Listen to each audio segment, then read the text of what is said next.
This is I'm going to go over the Pythagorean Theorem. So if you could label your paper the Pythagorean Theorem, we'll be able to apply the Pythagorean Theorem to find missing sides of right triangles. So let's begin by identifying the parts of a right triangle. So one of the most important parts here is it has a 90-degree angle. So it has a right angle. Directly across from the right angle is what we call the hypotenuse.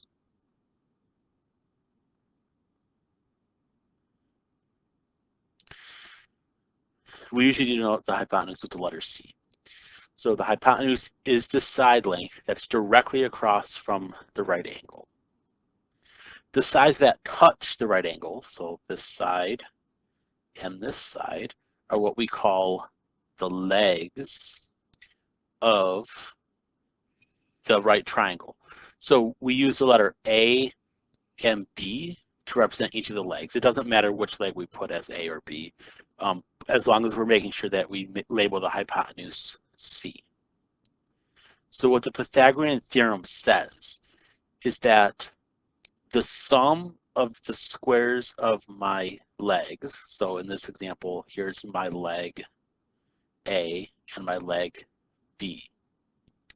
So if I square each of those legs, so I do A squared plus B squared, so if I square each of those legs and add them up, then I get my hypotenuse squared. So this is my hypotenuse. And the result, when I add A squared plus B squared, it equals C squared, my hypotenuse squared. So this is the Pythagorean theorem. So example 1. So here we have a right triangle. Here's my right angle. So first identify your hypotenuse. So remember the hypotenuse is directly across from the right angle. So my hypotenuse, labeling it C. So I don't know what my hypotenuse is, but I do know what my legs are. One leg is 5, let's just call that A. And the other leg is 6, let's just call that one the B. So I'm just going to plug those into my Pythagorean theorem to find C. So A squared plus B squared equals C squared. So A is 5, so I'm going to say 5 squared. Notice I'm using parentheses when I plug in my values for A and B. So 5 squared plus 6 squared equals C squared. 5 squared is 25. 6 squared is 36. And that equals C squared. So when I add those together, I get 61 equals C squared. So to get rid of the power of 2, I just want this to say C equals. I don't want to say C squared equals. So to get rid of the power of 2, I'm going to take the square root of both sides. So when you take the square root of both sides, the square and the square root cancel each other out. So the square root of 61 feet is C. So that's the length of the hypotenuse. And you can go ahead, this is an exact answer, and you can leave that as an exact answer. If they asked you for an approximation, you would just plug that into your calculator.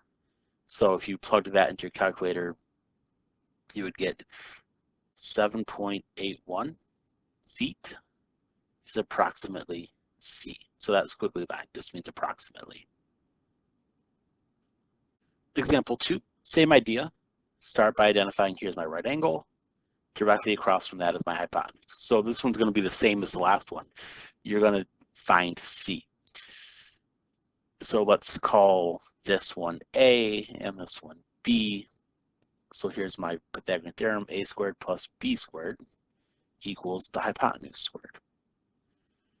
So I'm going to plug in my values for A and B. So I'm going to say 4 squared plus 5 squared equals C squared. So 4 squared is 16, 5 squared is 25, and C squared is just C squared.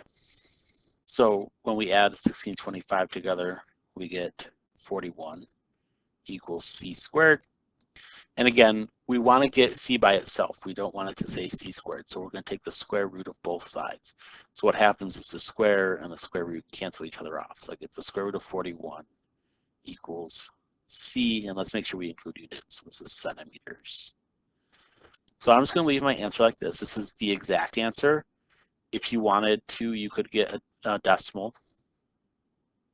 You would just plug that into your calculator. Example 3. So again, we're going to start by identifying the hypotenuse. So here's my right angle. Directly across from that is my hypotenuse. So here's my hypotenuse. It's 8. So I know what the C value is.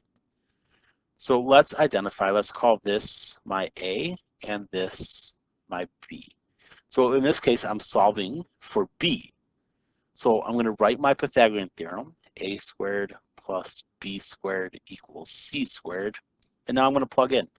My A is 5, so I'm going to say 5 squared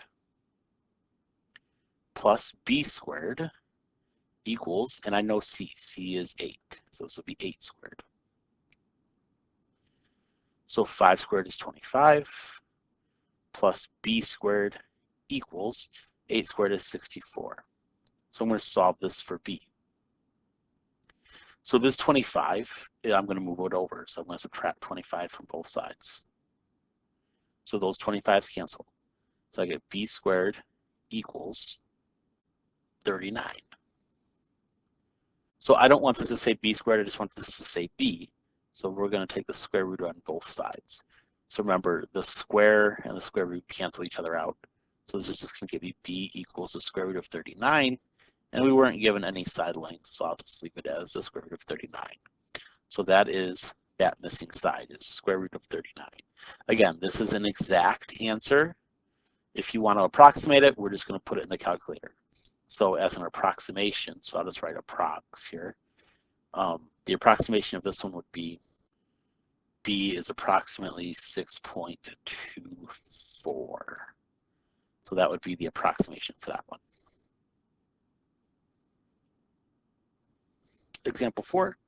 So here we have another right triangle. So I know it's right because I have this symbol here.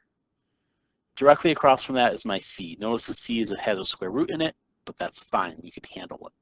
Let's maybe call this one my B. So 6 feet is B, and let's say we're solving for A. So we don't know what A is. So we'll set up our Pythagorean theorem. A squared plus B squared equals C squared. Our B value, our A value we don't know, so I'm just going to write A squared. Our B value is 6, so I'm going to put parentheses 6 equals, now C is the square root of 91. So when I plug in C, make sure you plug in square root of 91 and not just 91. Now, we're going to simplify this. So A squared is going to stay as A squared. 6 squared, remember that means let's do 6 times 6. So 6 times 6 is 36. And then the square root of 91 squared. Well, remember, a square root and a square cancel each other out. So I could take this 2 and that square root, and they would go away. So square roots and squares always cancel each other out. It doesn't matter which one's happening first, they will cancel each other out. So now we'll solve this for A. So we will subtract 36. So those 36's cancel. So I'm going to get A squared equals 55. Next, we're going to use the same idea that we did with 91. We're going to get rid of that square because we know that the square and a square root cancel each other out. So we get A equals the square root of 55. And I believe this was measured in feet. So A is the square root of 55 feet. This is an exact answer. If we want an approximation, A would be approximately 7.42 feet. So if you want the approximation, there's the approximation.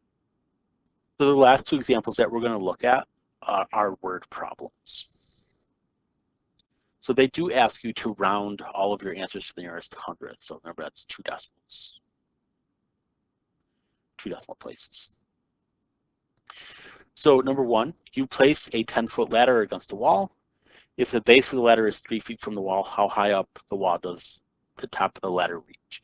So in our diagram, here is my ladder. They tell us it's 10 feet. The base of the ladder means the bottom of the ladder. So here's the bottom of the ladder. it tells us that it's 3 feet from the wall. So from the wall to the base of the ladder is 3 feet. How high up the wall does the ladder go?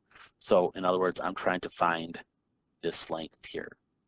So if you notice, this sort of forms a right triangle. In this right triangle, there would be the right angle.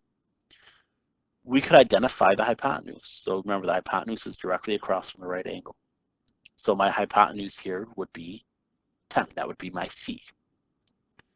So I would be finding, let's maybe call 3 feet my A, then I would be finding my B value.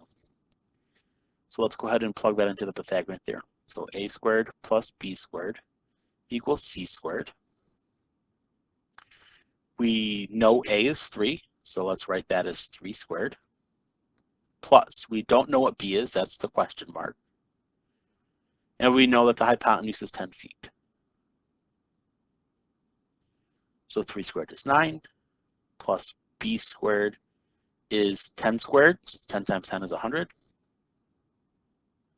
So to solve that for B, draw your line. We're going to subtract 9 from both sides. So this is going to be B squared equals 91. And then now we want to get rid of that power of 2. We just want this to say B, so we're going to take the square root on both sides. So the square and the square root cancel. So I'm going to get B equals the square root of 91. But remember, they wanted you to approximate this. So they wanted 2 decimal places. So we're going to actually plug this into the calculator. So when you do that, you're going to get 9.54 feet. So that's how tall the wall is. It's 9.54 feet tall. And the last example. So to get from point A to point B, so here's point A, here's point B,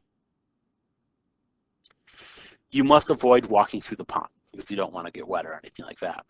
So to avoid walking from the pond, if you start at point A, you walk 34 meters south. This means go down 34 meters. And then you walk 41 meters east. This means go right 41. So this is how you get from point A to point B without walking directly across the pond. To the nearest meter, so they want the nearest basically whole number there, how many meters would be saved if we were able to walk right through the pond? So first we'll find the missing side length. So here is my right angle. You could visualize it this way. This is my right triangle, and my right angle is right here. So directly across from that would be my hypotenuse. So here's my right triangle in case you don't see it. So I'm going to be finding the hypotenuse. So we'll do A squared plus B squared equals C squared. So let's go ahead and call 34A and 41B. So when we plug it in, we'll say 34 squared plus 41 squared equals C squared. Then you can go ahead and plug that into your calculator. This is 1,156 plus 1,681 equals C squared. And then we'll plug that into the calculator. So this gives you 2837 equals C squared.